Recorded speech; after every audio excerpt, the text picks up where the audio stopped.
The moment Daniel stepped into the cafe, he felt something was wrong. It wasn't the nervous churning that came before every blind date his coworkers forced him into. It was the quiet stillness inside him, the heaviness of a heart that had been repaired too many times with temporary tape. His hands still smelled faintly of engine grease from the auto shop, and the sleeves of his shirt were slightly damp from the morning rain he'd rushed through after dropping his daughter at school. He didn't belong in fancy cafes, didn't belong in situations like these. Yet here he was, walking toward a woman sitting confidently at a table, her posture elegant despite the wheelchair he noticed only when he drew closer. Her eyes lifted toward him with warmth and something unreadable, and in that split second, Daniel knew this wasn't the kind of date friends set up for fun.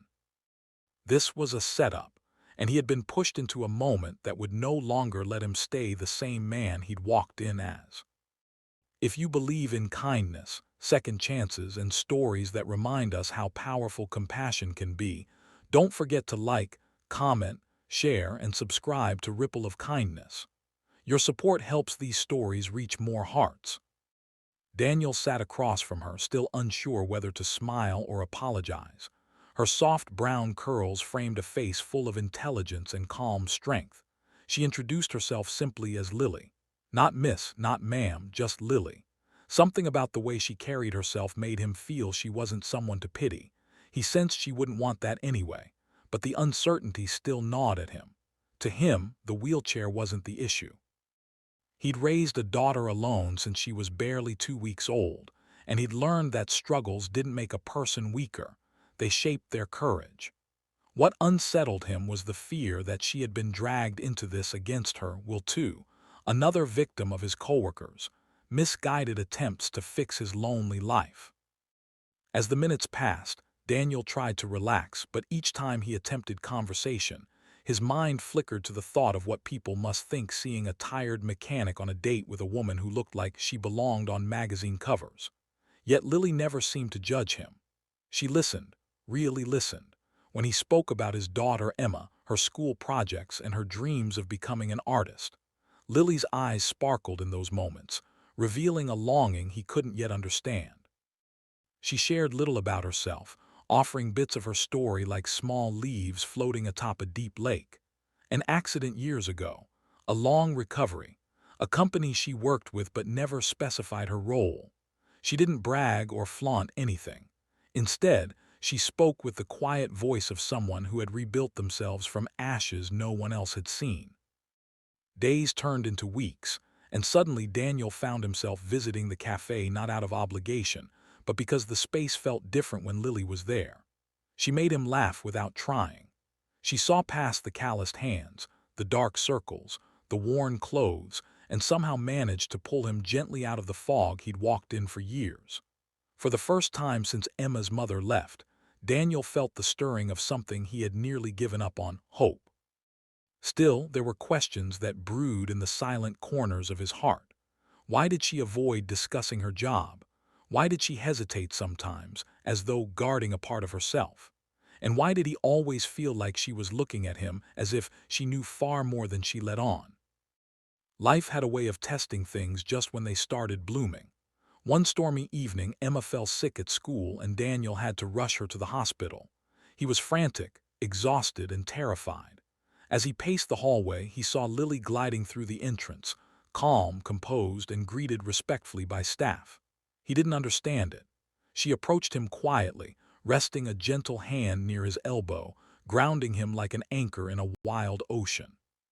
She told him Emma would be fine and spoke with a certainty he desperately needed. The doctors seemed to listen to her, responding to her questions with an odd mixture of respect and familiarity. Daniel brushed it off, believing she must volunteer here or be known because of her accident. When Emma stabilized and Daniel stepped into the room, he found her smiling weakly at Lily, who was painting small flowers on Emma's hand to distract her. That simple, tender scene etched itself deep into Daniel's soul. In that moment, he realized Lily didn't just care about him. She cared about the part of him he protected most fiercely, his little girl.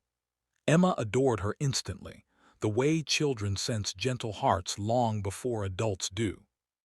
But life never reveals truth gently. The next morning, as Daniel walked to the auto shop, he overheard two businesspeople talking nearby about a powerful CEO visiting the city branch for a surprise inspection.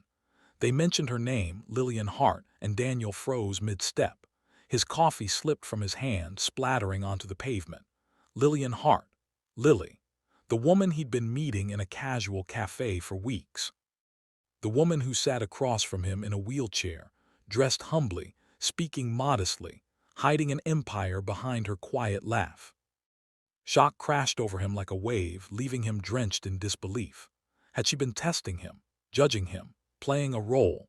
His heart, already fragile, began to retreat into the shell it knew too well. He wasn't angry, he was scared.